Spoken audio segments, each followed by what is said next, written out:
अस्सलामुअलैकुम गाइस, कैसे हैं आप सब। उम्मीद करती हूँ आप सब बिल्कुल ठीक होंगे। आज हम बनाने जा रहे हैं चिकन कढ़ाई।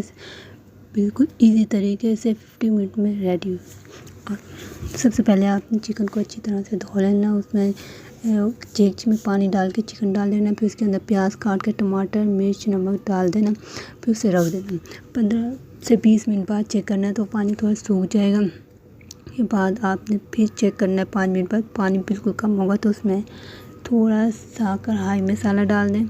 नेशनल का डाल दें, मैं नेशनल का यूज़ करती हूँ, आप नेशनल का डाल सकते हैं। उसके बाद आपने घी डालना। घी डाल के उसे अच्छी तरह भून लें अच्छी तरह से, जैसे स्मेल चली जाए।